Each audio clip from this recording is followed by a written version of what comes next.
नमस्कार, कार्यक्रम जनता बहसमा स्वागत छ। म मदन खाती। दर्शकवृन्द, आजको जनता बहसमा हामी एमसीसीको विषयमा संवाद गर्दैछौँ। हुन त पछिल्लो समय सत्ता गठबन्धनले सार्वजनिक गरेको आफ्नो संयुक्त सरकारको साझा न्यूनतम कार्यक्रममा यो विषयलाई राखिएको छैन।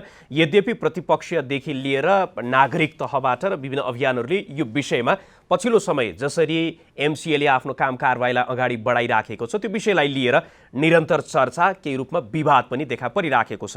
अझै पछिल्लो समय जसरी जग्गा अधिग्रहणको विषयलाई लिएर पनि एक प्रकारले जग्गा अधिग्रहण त देखिएको विषय भयो, समग्र रूपमा एमसीसीको जुन आइराखेको छ यो अनुदान नै आजको दिनमा यति धेरै विवादित बनिसकेपछि अझै पनि एउटा पक्ष यसलाई पारित गरेर अगाडि बढ्नुपर्छ भन्नेमा देखिन्छ भने अर्को पक्ष यसलाई संशोधन सहित पारित गर्नुपर्ने र अर्को जस्तो छ त्यही रूपमै अगाडि बढ्नुपर्ने भन्ने पनि देखिएको छ। आज हामी यिनै विषयमा केन्द्रित रहेर संवाद गर्नेछौँ र यो विषयमा संवाद गर्नको लागि एमसीसीको निरन्तर विरोध गर्दै आउनुभएका अधिवक्ता स्वागत नेपाल आज हामीसँग हुनुहुन्छ। यहाँलाई कार्यक्रममा स्वागत छ। धेरै धन्यवाद। त्यस्तै गरी हामीसँग हुनुहुन्छ परराष्ट्र मामिला अध्ययन प्रतिष्ठानका प्रवक्ता मातृका पौडेल। यहाँलाई कार्यक्रममा स्वागत छ। Thank you. म स्वागत गर्न चाहे स्वागतजीलाई। अहिले यहाँको सुरुवात पनि यहाँबाट गर्न चाहे। यहाँहरू निरन्तर अलि पछिल्लो समय यहाँहरूले जसरी यो अगाडि बढ्न खोजिराखेको छ, एमसीएले गरिराखेको काम, जग्गा अधिग्रहणको विषयलाई लिएर पनि निरन्तर त्यो विरोधमा देखा परिराख्नु भएको छ। अझै मुख्य रूपमा पछिल्लो समय देखा परिराखेको छ। किन यस्तो कुन कुन प्रावधानले यहाँहरू आज पनि यो कुरालाई निरन्तर लागिराख्नु भएको? धेरै पटक आइसकेकै विषयहरू छन्। म फेरि अलिकति बुदागत रूपमा सबैभन्दा पहिलो कुरा चाहिँ यो अमेरिकी सैन्य रणनीतिक कार्यक्रम नै हो। यसमा कुनै पनि विवाद अब छैन। यो चाहिँ केही समय अघि मात्रै पनि पपुवा न्युगिनीमा पुगेर अमेरिकी उपराष्ट्रपतिले यो सैन्य रणनीतिक कार्यक्रम हो भनिएको चाहिँ BBC CNN सबैमा छ, हामीले पनि हेर्न सक्छौँ। अर्को के छ भने यो एमसीसी मुख्य रूपमा चाहिँ इन्डो पेसिफिक रणनीति अन्तर्गतको हो भनेर अमेरिकी चाहिँ उच्च अधिकारीहरूले बताइसकेको पनि सबै अब अहिले पछि डिटेलमा हामी आउन सक्यौँ भने बताउँला कि त्यसका प्रामाणिक रूपमा नै छँदैछन्। उनीहरूले नै बताइसकेको सन्दर्भमा हामी यहाँ भएका चाहिँ अब त्यो एजेन्सीका एजेन्ट सब एजेन्टहरू जो अफिसियल, मैले यो इङ्ग्लिस शब्द प्रयोग गर्दा नेपालीमा गलत ढङ्गले फेरि अर्थ नलागोस् कि यसलाई इम्प्लिमेन्टिङ एजेन्सीहरूका चाहिँ व्यक्तिहरूबाट, त्यसको समर्थकहरूबाट आएको अभिव्यक्ति चाहिँ आधिकारिक हो कि अमेरिकी अधिकारीहरूबाटै आएको चाहिँ आधिकारिक हो। म यहाँ देखिरहेको छु हाम्रो मातृका सरको चाहिँ अगाडि इन्डो पेसिफिक स्ट्राटेजी 2017 चाहिँ रहेछ 19 को 17ले पनि यसमा स्पष्ट रूपमा त्यसको पेज 4मा 21मा बोलेकै छ। एउटा कुरा रह्यो यो सैन्य रणनीति हो, इन्डो पेसिफिककै आइपीएसकै एउटा अङ्ग हो। अर्को कुरा चाहिँ यो अन्तर्गत भन्नै पर्ने एउटा कुरा के छ भने नेपालमा स्थल सैन्य क्याम्पहरू खडा गर्ने सवालमा प्रगति भइरहेको यो अन्तर्गतै भएको र एमसीसी थ्रु नै अहिले चाहिँ विश्वव्यापी रूपमा चाहिँ आर्थिक दबावका कार्यक्रमहरू ल्याउने रणनीति अन्तर्गत भएको भन्ने छ। अर्को हाम्रो यसमा चाहिँ अब्जेक्सन 6.8 मा छ, जसले यो चाहिँ अराइजिङ आउट अफ दिस कम्प्याक्ट कुनै पनि अकर्मण्यताहरू नेपाल सरकारले आधिकारिक रूपमा चाहिँ अनुवाद गरेको त्यो शब्द हो। कुनै पनि अकर्मण्यताका सन्दर्भमा अमेरिकी सरकारको कुनै कर्मचारी वा एमसीसीसँग सम्बद्ध कुनै पनि कर्मचारीले गरेको कुनै पनि आपराधिक गतिविधिमा नेपालमा न्यायालयमा र प्राधिकरणमा समेत न्यायाधिकरणहरूमा समेत जसलाई चाहिँ राम्रोसँग स्पष्ट रूपमा लेखिएको छ, यो अर्को पक्ष रह्यो। अर्को पक्ष हामीले बताउँदै आएको भनेको यसको 5A पनि हो, सेड्युल 5A चाहिँ यता आर्टिकल होइन, जसले चाहिँ इन्डियनहरूसँग, इन्डियन गभर्मेन्टसँग सम्मति लिएर मात्रै एमसीसी समक्ष नेपालको परियोजना प्रस्तुत गर्नुपर्ने भन्ने विषय जुन छ, यो चाहिँ सार्वभौमिकता माथिको प्रश्न पनि हो। अब अरू चाहिँ इक्वल फुटिङमा छैन। यो हाम्रो तर्फबाट चाहिँ सरकारकै तर्फबाट चाहिँ यसमा सिग्नेटरी रहन्छ भने त्यहाँ चाहिँ यो कर्पोरेसनको एकजना चाहिँ कर्मचारी रहनुहुन्छ, यो इक्वल फुटिङ भएन भन्ने हो। यो त बरु टेक्निकल कुरा हुन सक्थ्यो, सामान्य कुरा हुन सक्थ्यो। र सँगसँगै 3141मा पनि हामी आउन चाहन्छौँ, जहाँ यो दैनिक रूपमा चाहिँ यसको ब्याज लाग्न सक्ने, तर यो चाहिँ फेरि सोझै चाहिँ ब्याजै लाग्ने भन्ने होइन, यसको चाहिँ इम्प्लिमेन्ट हुन नसकेको स्थितिमा नै हो। त्यो पनि अलिकति समस्यापूर्ण कुराहरू छन्। मुख्य रूपमा चाहिँ अरू धेरैले उठाउनु भएका विषयहरूभन्दा हाम्रो 6.8 मा र यो चाहिँ सैन्य रणनीतिक कार्यक्रम नै हो भन्ने निश्चित अमेरिकनहरूबाट भएको कारणले अरू चाहिँ पछि आउला। मातृकाजी, उहाँले उठाउनु भयो, यहाँले अगाडि पनि राखिराख्नु भएको छ आइपिएस अन्तर्गतको एउटा अङ्ग, त्यसकारणले गर्दाखेरि आइपिएस अन्तर्गतको यो पनि आफैमा सैन्य रणनीति एमसिसी पनि, त्यसकारणले गर्दाखेरि यो चाहिँ नेपालमा पारित हुनु हुँदैन। त्यसको साथसाथमा उहाँले 6.8 को कुरा पनि गर्नुभयो र यो विषयमा चाहिँ यहाँहरूको र भारतको सहमतिको कुरा पनि यहाँले कसरी हेर्नु भएको छ? अब म एउटा अन्तर्राष्ट्रिय सम्बन्ध र कूटनीतिको विद्यार्थी पनि भएको हुनाले यो इन्डो पेसिफिक रिपोर्ट जुन 1 2019 को चाहिँ यो विषय सूचीको चौथो बुँदा छ। त्यहाँ के भनिएको छ भन्दाखेरि sustaining US influence to achieve regional objectives, त्यस अन्तर्गत लाइन अफ एफोर्ट भनिएको छ 1 मा प्रिपेयर्डनेस, अनि दोस्रोमा लाइन अफ एफोर्ट भनेर पार्टनरसिप भनिएको छ, तेस्रोमा लाइन अफ एफोर्टको प्रमोटिङ अ नेटवर्क्ड रिजन भनेर भनिएको छ। यो आइपिएसको यो चौथो बुँदाको उपबुँदा तीनवटा छन्।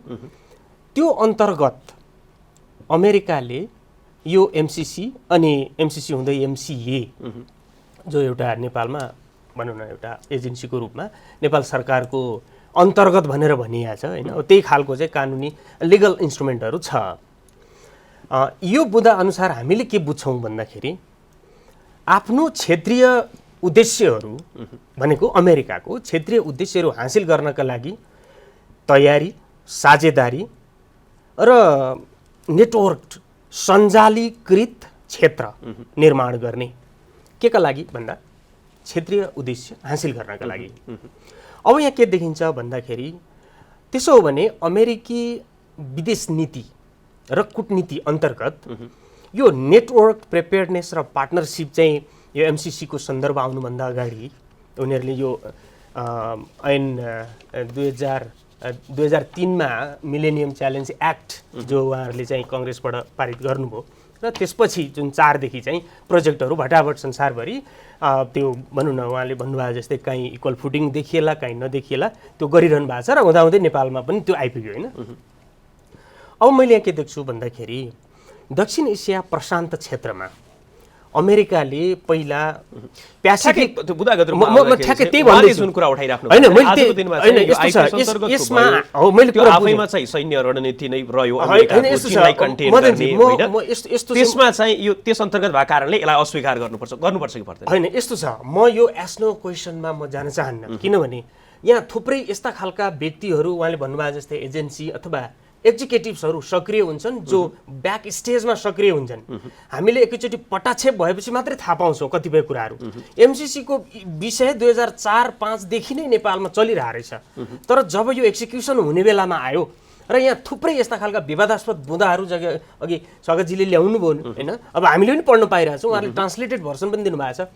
त्यसपछि मात्रै आम जनताको चासो भयो, आम संसारको चासो भयो र खासमा चाहिँ यो हाम्रो Geneva protocol Vienna कन्भेन्सनको diplomatic प्रोटोकलको article 22 मा के छ भन्दा त्यो डिप्लोमेटिक कुनै पनि विदेशी शक्ति विदेशी राष्ट्रको त्यो क्षेत्राधिकारमा जब त्यो कुनै एउटा हाम्रो भूगोल कुनै क्षेत्रफल जान्छ त्यो भोगाधिकार अन्तर्गत पर्छ।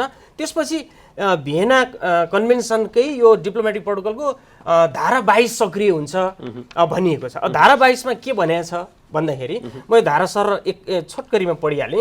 यो चाहिँ यो प्रेमिसेस अफ द मिसन स्याल बी इनभायोलेबल, कुनै पनि किसिमले त्यसलाई चाहिँ हामीले उनीहरूको क्षेत्र भोगाधिकारको क्षेत्रलाई भायोलेट गर्न सक्दैनौँ, त्यो होस्ट कन्ट्रीले छुन पनि सक्दैन हो। त्यस अन्तर्गत के होला त अब अरू बाँकी हाइपोथेटिकल कुरा हुन्छ क्या, त्यसमा उनीहरूले आफ्नो सुरक्षाका लागि आफ्नै सेना ल्याउलान् अथवा नेपालबाट रिक्रुट गर्लान्। अझै पनि अहिले पनि शक्ति राष्ट्रहरू अहिले पनि मैले यहाँबाट स्पष्ट जान्न चाहिराखेको चाहिँ उहाँले जसरी कतै न कतै अहिले यसको केन्द्रमा चाहिँ नेपालको परराष्ट्र असंलग्न परराष्ट्र नीति जुन छ, यदि हामीले आजको दिनमा एमसिसीलाई स्वीकार गर्यो भने त्यसबाट पनि हामी विचलित भएको जस्तो देखिने भन्ने जुन छ नि, त्यसमा चाहिँ यहाँको के छ? सबैभन्दा पहिला सँगसँगै हो के होइन, यस्तो छ यो रिलेसन त यस्तो छ कि नेपाल एउटा अन्तर्राष्ट्रिय कम्युनिटीको सदस्य हो, थुप्रै यस्ता खालका बहुपक्षीय द्विपक्षीय फोरमहरूमा नेपाल सिग्नेटरी छ त्यो विभिन्न प्रोटोकलको महासन्धिको माध्यमबाट। तर अहिलेसम्म एउटा गर्वकै कुरा के हो भन्दा हामीले सैन्य रणनीतिमा हस्ताक्षर गरेका छैनौँ र हामीले विश्व शान्तिका लागि युएनको मिसनमा सेना पठायौँ होइन। हामी one of third largest fourth largest हुँदै कुन रूपमा आइरहेछौँ अहिले, मतलब ठुलो कन्ट्रिब्युट गरिरहेछौँ विश्व शान्तिमा। तर त्यो कुनै प्याक्ट होइन, कुनै एउटा मुलुकको शक्ति राष्ट्रको अलायन्स होइन। हामीले त्यो नगरिरहेको हुनाले स्वभावतः हाम्रो नेचर, हामीले भोगेको कुरा र यो संलग्न राष्ट्रहरू अलाइड नेसनहरूले त्यो सदस्य राष्ट्रहरूले भोगेको दुर्गति हाम्रो आँखामा झलझली छ। त्यसले गर्दाखेरि वास्तवमा यस्ता खालका विकासे ललिपप देखाएर आउने प्याक्टहरूले हाम्रो सम्प्रभुता, हाम्रो चौहद्दी, यो हाम्रो मुलुकको 4 किल्ला नै भोलि सङ्कटमा पर्छ कि हाम्रो एउटा भनौँ न यो भोगाधिकार नै खोसिन्छ कि भन्ने त्रास हुनु एकदम ठुलो राम्रो कुरा हो। अहिले आइराखेको मैले यसलाई परराष्ट्र यहाँले हुन त धेरै कुराहरू उठाइराख्नु भएको छ। असंलग्न परराष्ट्र नीतिबाट यसलाई यदि हाम्रो संसदले पारित गरेको दिनदेखि चाहिँ हामी त्यसबाट अहिले जसरी चीनको क्याम्पमा लाग्ने कि अमेरिकाको क्याम्पमा भन्दाखेरि अमेरिकाको पोल्टामा जान्छ भन्ने कोडबाट जसरी विश्लेषण हुन्छ नि, यहाँले चाहिँ कस्तो देख्नु भएको छ? एकदमै अहिले चाहिँ हाम्रो मातृकाजीले भन्दै हुनुहुन्थ्यो, वास्तवमा सही पोइन्टमा आउँदै हुनुहुन्थ्यो कि हाम्रो जुन असंलग्न परराष्ट्र नीतिको चाहिँ इतिहास छ यसलाई नै धुलिसात गर्ने गरिकन यस्ता प्रश्नहरू उठ्ने गरेका छन्। यस्ता परियोजनाहरूका सन्दर्भमा सही चिन्ता व्यक्त गर्नुभएको छ। यसमा म के आउन चाहन्छु, अघि यहाँले जोड्नु भएकै प्रसङ्ग यसमा जोडिन्छ कि यो इन्डो पेसिफिक स्ट्राटेजी सरसँग भएको चाहिँ 19 हो, 17 को चाहिँ म पेज नम्बर 39 मा अलिकति चाहिँ आउन चाहन्छु। हेर्नुहोस् है, यसले के भन्छ भने The United States will use diplomacy and assistance to encourage states to make choices that improve government, rule of law, and sustainable development. We already do this through Millennium Challenge Corporation. Officially भनेको छ कि संसारका सबै देशहरूमा आर्थिक दबावका कार्यक्रमहरू लिएर हामी मिलेनियम च्यालेन्ज कर्पोरेसन अन्तर्गत जाँदैछौँ। मैले भनेको होइन, यो अमेरिकी तपाईको चाहिँ हैन 2017 को रिपोर्टको चाहिँ पेज नम्बर 39 ले भनेको छ। यो पैसा सोझै तपाईको चाहिँ इन्डो पेसिफिक रकमको पैसा हो भनेर सन् 2019 को मे 15 मा हिमालयन टाइम्स, राइजिङ नेपाल बाहेक नेपालका सबै अंग्रेजी दैनिकले छापेका छन्, जहाँ तपाईको चाहिँ डेभिड जे रान्जले चाहिँ नेपालमा आएर अफिसियली बोलेका छन्। अहिले पनि युट्युबमा हेर्न सकिन्छ। उहाँको त्यो आफ्नै आवाज हो नि, भिडियो छ नि, अनि हामी भन्नेको हौं यो होइन भनेर। यो त सैन्य रणनीति नै हो। मैले अघि भने पपुवा न्युगिनीमा भर्खरैमा गएर भन्नुभएको कुरा हामीले बोलेको होइन।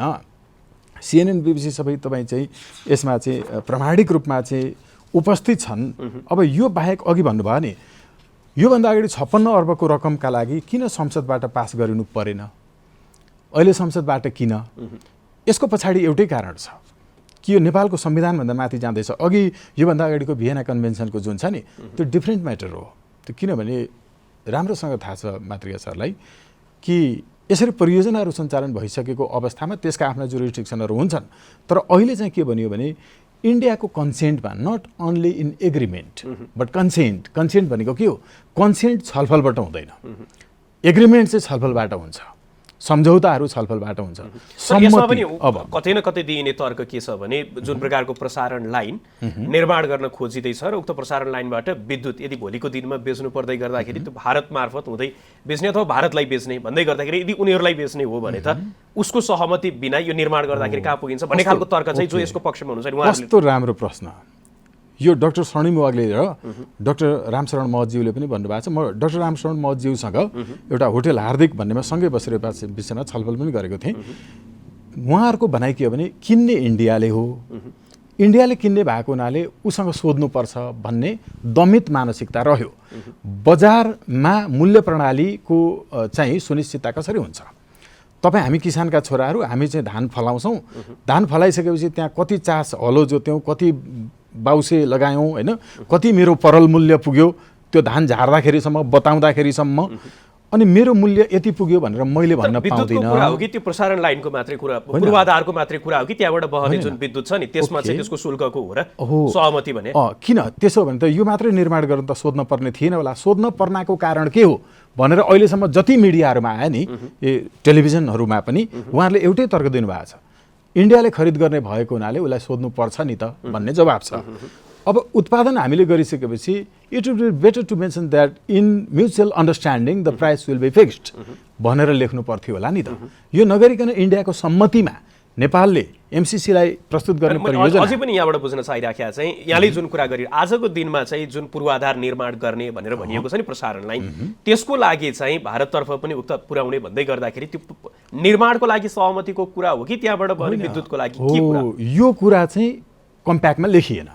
यो कुरामा के गरियो भने एमसिसीलाई प्रस्तुत गर्ने परियोजना in consent of the government of the India भनेर लेखियो। इन्डियन सरकारको सम्मतिमा प्रस्तुत गर्नुपर्छ मात्रै लेखियो। ठिकै छ, उहाँहरूले भन्नुभयो जस्तो यति मात्रै खरिद गर्ने वा निर्माण गर्ने सवालमा मात्रै भन्ने पनि प्रश्न भएन नि त। अब अर्को 6.8 म अर्को एउटा जोड्न चाहन्छु है।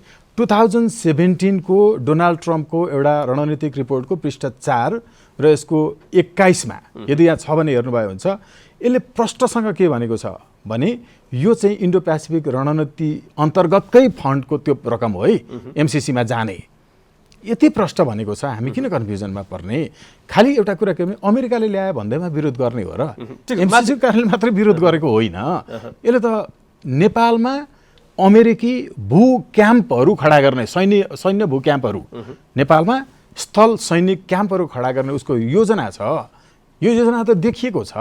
तपाईँले यो 19कै चाहिँ हेर्नुभयो भने अर्को के देखिन्छ भने मातृका चाहिँ अब आजको दिनमा उहाँले भन्नुभएको छ नि कतै न कतै अमेरिकी सेनाको नेपालमा उपस्थिति चाहन्छ भन्ने तरिकाले विश्व राजनीति भू राजनीति त्यसको चाहिँ कतै न कतै नेपाल पनि खेल मैदान हुने हो कि भन्ने खालको आशंका जुन व्यक्त गरिन्छ, त्यसमा चाहिँ आजको दिनमा चीनलाई कन्टेन गर्नको लागि, नियन्त्रण गर्नको लागि, उसको विकासलाई अवरोध गर्नको लागि अमेरिका एमसिसी मार्फत नेपालमा चाहिँ उसको सैन्य उपस्थिति सहित आउन लाग्या हो।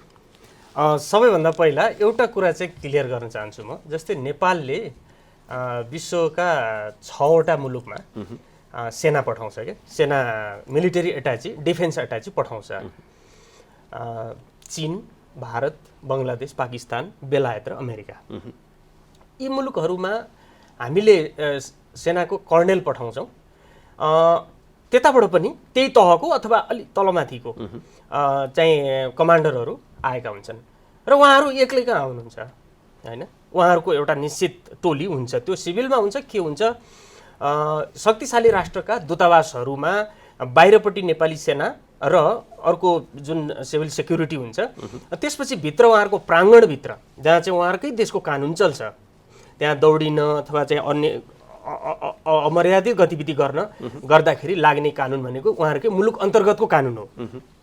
त्यो जुन जुरिस्डिक्सनको कुरा अघि मैले त्यो भियेना कन्भेन्सनको त्यो आर्टिकल 22 किन ल्याएको भन्दा यदि त्यो परियोजनाको क्षेत्र त्यसको परिसरहरू अब कहाँदेखि कहाँसम्मको परिसर हो, त्यो क्षेत्रफलमा यदि डिप्लोमेटिक प्रोटोकल डिप्लोमेटिक जोनको रूपमा त्यसलाई घोषणा गर्ने हो भने ठ्याक्कै उहाँले भन्नुभएकै जस्तो हुन्छ।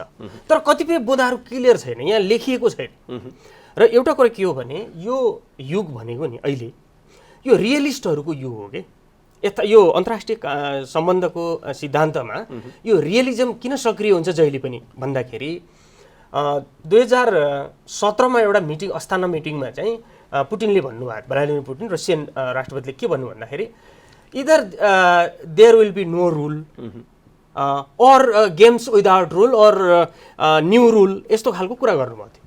भनेको मतलब अहिलेसम्म चलिरहेको जो अन्तर्राष्ट्रिय नियमको जुन गेम छ नि रुल छ त्यो हाम्रो अनुकूलतामा छैन भने हामी रुलै बिनाको हाम्रो व्यवहार सुरु गर्छौँ, अन्तर्राष्ट्रिय इन्टरनेसनल डिप्लोमेटिक बिहेभियर हामी पनि सुरु गर्छौँ भनेर त्यो सो कल्ड युनिपोलर जो अमेरिका को धुरी मात्रै सक्रिय हुने म यसलाई सकिहालेँ हुने खालको जो विश्वास राखिएको छ 1990 यता कोल्ड वारदेखि यताको परिवेशमा त्यहाँ जुनसुकै विकासशील राष्ट्रमा अमेरिका हावी हुने, अमेरिकाको नेतृत्वमा अलायन्स जाने, युद्ध गर्नु पर्यो, शान्तिको परियोजना लान पर्यो अथवा कुनै पनि विकास निर्माण र रणनीतिक महत्त्वका परियोजनाहरू लानु पर्दाखेरि कतै न कतै अमेरिका हावी हुने अथवा सक्रिय हुने चासोको विषय बन्ने यो प्रवृत्ति चाहिँ 90 देखि यता संसारभरि छ। त्यो अफगानिस्तानको त्यसकारण नेपालको असंलग्न परराष्ट्र नीति अन्तर्गत यदि यहाँका केही बुँदाहरू जो विवादमा अवश्य पनि आछ, यहाँ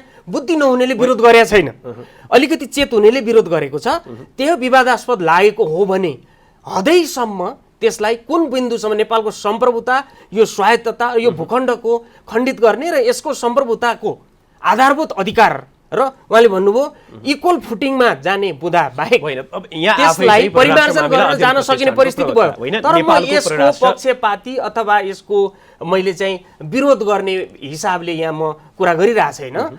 एउटा अन्तर्राष्ट्रिय ट्रेन्ड कस्तो छ भन्दा युएसएआइडीले अहिलेसम्म विकासशील राष्ट्रहरूलाई र अथवा थर्ड वर्ल्डलाई दिएको अल्प विकसित मुलुकलाई दिएको चाहिँ अरबौं डलर त्यो भिजिबल चेन्ज गरेन।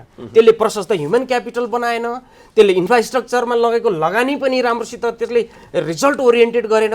त्यसकारण अब हामी प्याक्टमा डेडलाइन सहित र यी बुँदाहरूको त्रासमा हैन एक किसिमको लिगल गन पोइन्टमा हामीहरूले चाहिँ उहाँहरूलाई यो विकासका प्रोजेक्टहरू पाउने त्यो रिसिभिङ कन्ट्रीहरूलाई हामीले त्यो बाध्यता पार्यौँ भने टाइममा काम सकिन्छ होला। उहाँहरूको एउटा अर्को त्रास पनि के छ भन्दा दशकौँदेखि अलपत्र परेका परियोजना छन्। झन्डै 110-20 वर्ष कति 30 वर्षै भयो होला पद्म शमशेरले सुरु गरेको अथवा चन्द्र शमशेरले सुरु गरेको हुलाकी राजमार्ग अहिलेसम्म बन्दैछ अथवा कहिले सकिन्छ त? हो त्यो भन्दैमा विकासशील राष्ट्रहरूमा गभर्नेन्सको चुनौती छ। उहाँहरूमा नि होला नि, होइन, नेपालमा छन् भन्दाखेरि एकदमै अनि त्यसको आधारमा चाहिँ जुन राखिएको छ होइन, यहाँ 5 वर्षभित्र नै सम्पन्न गर्ने होइन, भनेर जे यस्तो छ, 5 त नहुन सक्छ, 10 होला होइन। तर मेरो कुरा के हो भने उहाँहरूले निकालेको त्रास मैले भनिरहेँ यो त्रास हो र यो त्रासलाई कति फलीभूत ढङ्गले प्रयोग गर्छ त यो दिने कन्ट्रीले अथवा त्यो अलायन्सले। त्यसमा हाम्रो परराष्ट्र नीति, हाम्रो डेभलपमेन्ट कूटनीति, विकास कूटनीति र हाम्रो इकोनोमिक डिप्लोमेसी कति स्ट्रङ छ। हाम्रा हरेक राजदूतावासहरू हामीले श्रम सहचारी राख्छौँ, एउटा इकोनोमिक मिनिस्टर भन्ने राखेको छ। त्यो परराष्ट्र मन्त्रालय, अर्थ मन्त्रालय, श्रम मन्त्रालय र यो ऊर्जा मन्त्रालय अन्तर्गत जोडिएका थुप्रै नेटवर्क पर्सनहरूलाई हामीले दूतावासमा खटाएका छौँ। अब उहाँहरूले हामीलाई कति ब्रिफिङ गर्नुहुन्छ, यो मुलुकबाट आएका कुराहरू हामीले कति सहर्ष स्वीकार्ने, कति त्यसको चाहिँ लिगल हेजिङ गर्ने, त्यो कुराहरूको आधार स्तम्भ स्पष्ट नभएको हुँदा यो भनौँ न अब अभियन्ताको रूपमा उहाँ हुनुहुन्छ। स्वागतजीको पनि जान चाहे स्वागतजी, अब यहाँहरूले सिधै अहिले जसरी विरोध गरिराख्नु भएको छ पूर्वाधार निर्माण भएको जग्गा अधिग्रहणको विषयमै, किन यहाँहरू चाहिँ यसो हेर्दाखेरि चाहिँ शक्तिको प्रयोग हामी चाहिँ यदि राज्यले यसलाई बन्द गरेन अथवा जे भइराखेको छ त्यो भएन भने हामी चाहिँ भौतिक रूपमा पनि उत्रन्छौँ, ध्वंस गर्छौँ भन्ने खालको त्यो अधिकार यहाँहरूलाई कसले दियो, कहाँबाट पाउनुहुन्छ? हामीले त सुरु नै गरेका छौँ कि हामीले होइन सार्वभौम सत्ता सम्पन्न नेपाल राष्ट्रका नागरिक हामीभन्दा ठुलो संसदको अधिकार यसैमा कम्प्याक्टमा लेखेको छैन। The compact will be passed by the parliament. नागरिकले आफ्नो सोच विचार अनुसार प्रयोग गर्छ कि त्यो चाहिँ प्रयोग गर्नको लागि पनि संविधानले होइन, म आउँदैछु संविधान बमोजिम भन्ने कुरा यो सार्वभौम for the first time in the history of Nepal it is clearly mentioned that all of the citizen are responsible to fulfil their duties. पहिलोचोटि इतिहासमा नेपालमा नागरिकको अधिकार मात्रै लेखिएन, कर्तव्य पनि निर्वाह गर्नुपर्छ, कर्तव्य निर्वाह नगर्नेलाई पनि कारबाही हुन्छ। इतिहासमा पहिलोपटक यो पटकको संविधानमा लेखिएको छ। हो त्यो कर्तव्य हामी निर्वाह गर्दैछौँ कि देखि 6.8 मा नेपालको आमा चेली बेटीहरूलाई बलात्कार गर्दा पनि मुद्दा नलाग्ने कुरा 6.8 मा लेखिएको छ। तपाईलाई मलाई हाम्रो मातृका सरलाई पनि गोली हानेर मारिदियो भने पनि मुद्दा चल्दैन नेपालमा, प्रष्ट छ, सरकारले अनुवाद गरेकोमा छ। यस्तो देखि संसदबाट पास हुन जान्छ भने अथवा संसदबाट पास गरेपछि मात्रै लागू हुन्छ लेखिएको छ नि यसैमा, होइन र सर? मैले उहाँको सूचनामा उहाँको ज्ञानमा मैले प्रश्न गरिनँ। म के चाहिँ भन्छु भन्दा यो इन्स्टिट्युसन यो जुन मिलेनियम च्यालेन्ज अकाउन्ट नेपाल जुन यो 2000 गठना 2074 यो 75 वैशाख 5 गते चाहिँ राजपत्रमा प्रकाशित भएको छ। यस अन्तर्गत बनेका विशेष गरेर यो तालुक मन्त्रालयहरू छन् कि यहाँ, जस्तै सहसचिव ऊर्जा मन्त्रालय, सहसचिव भौतिक पूर्वाधार मन्त्रालय, त्यसपछि कार्यकारी निर्देशक नेपाल विद्युत प्राधिकरणको यी सदस्य सचिव कार्यकारी निर्देशक हुने पदेन सदस्यहरू छन्, सचिव मन्त्रालयको सचिव चाहिँ अध्यक्ष हुने, यी कुराहरू छन्। हो, यो निर्माणका प्रक्रियामा हामीले के सम्झ्यौँ के बिर्स्यौँ भने सम्झिएको कुरा बिर्सेको कुरा भन्छु। पहिला बिर्सेको के हो भन्दा कमजोरको स्वतन्त्रताको केही अर्थ छैन। यो प्रश्न छ, यो इट इज रिसाउन्ड। उहाँले उठाउनु भएको होइन, होइन, मैले त्यो- पढेर सुनाउँछु। होइन, उहाँले भन्नुभएको 6.8 होइन, यो कुरामा पहिला- हैसियतको सन्दर्भमा लेखेको चाहिँ सम्भवतः यसैलाई चाहिँ उहाँले होइन, म त्यसैमा म कभर गर्दैछु। क्रियाकलाप वा अकर्मण्यताबाट उत्पन्न हुने कुनै पनि हानि वा दाबीका सम्बन्धमा एमसीसी तथा संयुक्त राज्य सरकार वा एमसीसी वा संयुक्त राज्य सरकारका कुनै वर्तमान वा भूतपूर्व अधिकारी वा कर्मचारीहरू नेपालका कुनै पनि अदालत तथा न्यायाधिकरणको क्षेत्राधिकारबाट उन्मुक्त रहनेछन् भनी सरकार भनेको नेपाल सरकार सहमत भएको छ। होइन, त्यसपछि यहाँको व्याख्या के हो त्यो बताइदिनु। होइन, मैले के भन्नु भने त्यही त त्यो परिवेशलाई, त्यो परिसरलाई चाहिँ यदि डिप्लोमेटिक जोनको रूपमा हामीले यो साइन गर्दा गर्दै त्यो रूपमा परिवर्तन हुन्छ भने त्यो ठ्याक्कै त्यही लागू हुन्छ। किनभने मैले अघि त्यो भियना कन्भेन्सनको आर्टिकल 20 मा किनभने त्यो प्रिमेस, त्यो परिसर त्यति शक्तिशाली हुन्छ, त्यो होस्ट कन्ट्रीले त्यो के अरे पठाउने कन्ट्रीको केही पनि प्रपर्टी छुन चलाउन पाउँदैन, इनभायोलेबल हुन्छ भनिएको छ। तर कुरा के, म यसलाई पुरा गरिहालेँ है त पहिला। जस्तै अब यो खालको परिवेशमा सबभन्दा पहिला हाम्रो विकासको कूटनीतिका आधार स्तम्भहरू के अध्ययन गरियो यो बनाउनुभन्दा अगाडि, त्यसबारे यस्ता खालका सार्वजनिक बहस भए कि भएनन्? एउटा सुटुक्क स्ट्रक्चरमा गभर्मेन्टले ल्यायो अथवा त्यो के थियो, त्यो प्रो युएस थियो, प्रो चाइनिज थियो, प्रो इन्डियन थियो, के थियो, होइन? अनि त्यसपछि यी कुराहरू पटाक्षेप भएपछि जब यी कुराहरू आउँछन्, त्यसपछि यी संलग्न मान्छेहरू कहीँ पनि मुखरित भइरहेको छैनन् के। आम जनतालाई स्पष्ट बताउनका लागि यी संलग्न मान्छेहरू, यो समितिमा संलग्न मान्छेहरूले सबैभन्दा बढी उहाँहरूले प्रश्न पार्नुपर्छ भन्ने मेरो कुरा हो। निकै संक्षेपमा बुझाएको थियो। वास्तवमा यसरी गभर्मेन्टको साइडबाट वा एमसीसीको फरमा बोल्नु हुनेले आज मातृकाजीले जस्तै विचार बुझ्ने गरिकन, होइन, यदि कुनै छलफलमा सहभागी हुनुहुन्थ्यो भने वा जहाँ छलफल हुन्थ्यो त्यहाँ यसको समाधान निस्किसक्थ्यो। उहाँले राम्रोसँग भन्नुभएको छ। किनभने धेरै लुपहोलहरू भेट्नु भएको छ, देख्नु भएको छ, जो वास्तवमा कम्प्लेनेबल विषयहरू हो। अब अर्को कुरा, यदि त्यस्तो हो भने, अघि भन्नुभएको थियो नि, त्यो हो भने भन्ने जहाँ स्थिति आउँछ, हो कि होइन त त्यो अकर्मण्यता चाहिँ वास्तवमा arising out of this compact with special reference to implementation हो कि होइन त भन्ने कुरा चाहिँ उहाँले, मैले, तपाईँले भन्ने होइन, अदालतले भन्ने हो। त्यो अदालतमा चाहिँ छिर्नै पाइँदैन। त्यसकारण एमसीसीको संरचना भत्काउन कोही आएको थियो, हामीले कारवाही गर्दा उनीहरूलाई चाहिँ यो क्षति पुगेको भनिदियो भने नेपालको अदालतमा मुद्दा चल्दैन। एमसीसीको परियोजना नजिकैबाट गएको कोही चेलीलाई पक्राउ गरेर भित्र लगेर, तपाईँलाई चाहिँ थाहा छ होला, क्वान्तानामो बेदेखि लिएर, होइन, उनीहरूले त अहिले तपाईँको क्वाड भन्ने एउटा सैन्य सङ्गठन छ जहाँ इन्डिया, बेलायत, अमेरिका यसका सदस्य राष्ट्रहरू छन्। त्यो क्वाडभित्र नेपालको सेनालाई हाल्न खोज्दैछ, नेपालको सेनालाई मर्ज गर्न खोजिँदैछ, सार्कलाई तपाईँको निस्तेज बनाएर बिमस्टेकभित्र छिराउन खोजिँदैछ। यो देखि जानी यो उद्देश्यले भएको होइन है भनेर भन्नलाई कानुन व्याख्या सम्बन्धी ऐन 2010 छ, आजभन्दा 68 वर्ष अगाडि नेपालमा आएको हो। त्यो कानुन बमोजिम त्यो हो कि होइन त भनेर व्याख्या हुनुपर्छ। यसको व्याख्या गर्न अदालतै छिर्न पाइँदैन। पहिल्यै संसदबाट अदालत जान नपाउने भनेर हामी पास गर्छौँ भनेपछि नेपाल र नेपालीलाई पुरै बन्धक बनाउने, नेपालको सार्वभौमिकता र अखण्डतामाथि तपाईँको आँच पुर्याउने र विदेशी सेना स्थापना गर्ने अमेरिकनहरूको यो देखिकन कसरी मान्न सकिन्छ? हो, यिनै कुराहरू यदि छन् भने अघि सरले जो भन्नुभयो यसको सवालमा चाहिँ मान्य हुन सक्दैन भन्ने नै मैले अर्थ बुझेको छु। त्यो भएको हुनाले हामीले यो निष्कर्षमा पुग्नुपर्छ। हस्, आज यहाँहरू दुवैजनाले आफ्नो महत्त्वपूर्ण समय उपलब्ध गराइदिनु भयो। यहाँहरू दुवैजनाको समय र यो संवादको लागि यहाँहरू दुवैजनालाई धेरै धेरै धन्यवाद। आभार व्यक्त गर्छु। धन्यवाद। आजको लागि कार्यक्रम जनता बहसलाई निर्धारित समय सकिएको छ। जनताद्वारा जनताका लागि प्रसारित जनता टेलिभिजन हेरिरहनुहोस्। नमस्कार।